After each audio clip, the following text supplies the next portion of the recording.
What's up, guys, gals, non-binary pals, and none of the above? This is DL returning to you with a new kind of video. Today we're going to be talking about Zenyatta, my main hero in Overwatch. I've loved this hero basically since I was getting 4 or 5 DPS on my team. I was like, well, somebody's got to play support. It's like, well, I'm going to keep shooting people, so I picked Zenyatta. And here we are all these years later, 10 years into Overwatch's life, and I still love this Omnic Monk. And we're going to talk about whether or not Zenyatta is Overwatch's queerest hero.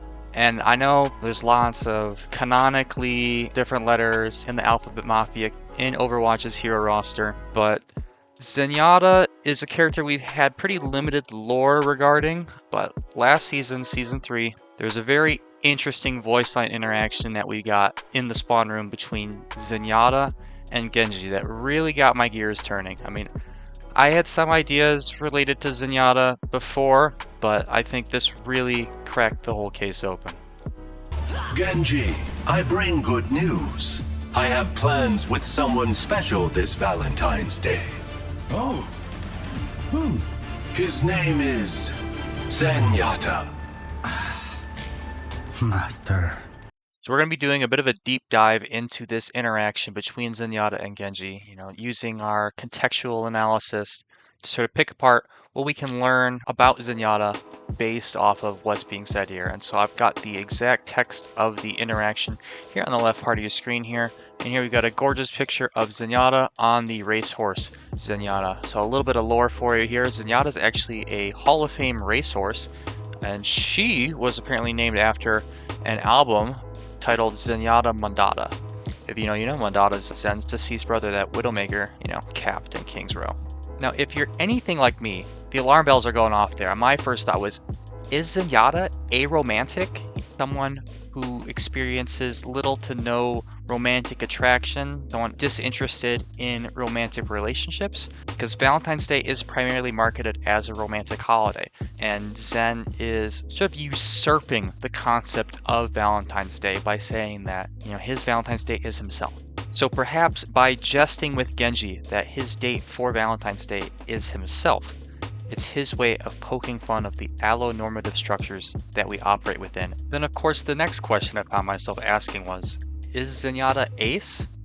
Now, asexuality and aromanticism don't always go hand in hand. They often don't, rather, we should say. But there are a good amount of people who are both aromantic and asexual. They even have their own flag. They're called aroace. The jury is still out on whether Omnics as a whole experience sexual attraction at all. That's one of life's great mysteries. But based off of Zenyatta's disinterest in Valentine's Day, perhaps he could also be ace. Maybe all Omnics are ace. Now, if we look at literally what Zenyatta said, he said that his Valentine's date was Zenyatta. And I think what most clearly and linearly follows from that statement is Zenyatta being canonically auto-romantic. And now, I don't mean to make the the clanker joke, like auto, like he's an Autobot because he's an Omnic, right? But I mean auto as in self.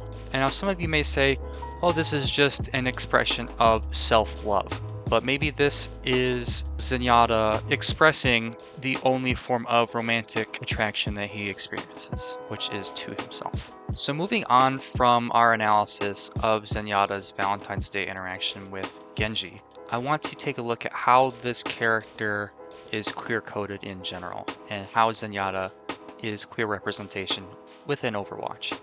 And of course, the glaring thing is his ultimate, which is called Transcendence, which quite literally has trans in the name. I remember I was playing Overwatch, playing some Zenyatta. The call out for when you would have your ultimate is I'd say, oh, I have trans. This was before referring to it as trank was in vogue.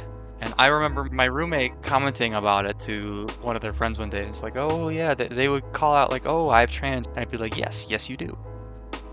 Now, of course, the connection with the Zenyatta that is most personal to me, which you'll recognize if you know me or recognize any of the iconography I've put up for this channel, is Zenyatta as a gender representation.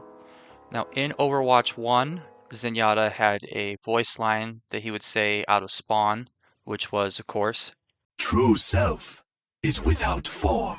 And I found this very moving, very resonant as an agender person who doesn't have the clearest idea of how I would ideally visualize myself in terms of a physical form. You know, some agender people say they could see themselves as sort of just a mass of energy, right? And I think true self is without form is a very, very agender thing to say.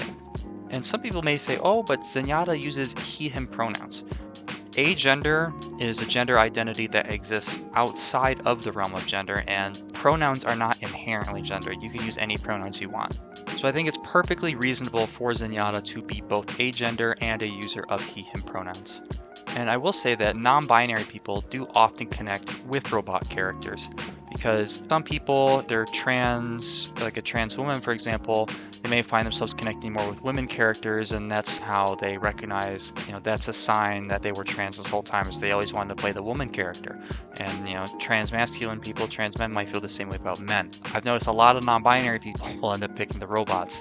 And here are a couple of other characters that I have mained in other games, such as Giannis in Smite, who is depicted in very robotic fashion here, as well as Pathfinder from Apex Legends. And I think robots are a very interesting version of androgyny that we see in video games. That's a little more acceptable to the mainstream, perhaps, than a more androgynous human, but also maybe a little bit more accessible, I would say, for people who don't feel that the cultural norms surrounding androgyny really conform to the form that their bodies take. So thank you all for coming to my TED Talk on why Zenyatta is a AAA battery. Make sure to like, subscribe, smash that bell icon, all that good stuff, all that jazz, and yeah, DL out. How the heck am I supposed to look agender? You guys, the purpose is not to crash out and figure out how to comply with this. The purpose is... Oh, the general showing the prowess on the Zenyatta. Very well done. It's not to go, oh, now I have to looksmax my agenderism, my agenderness, the fact that I'm agender.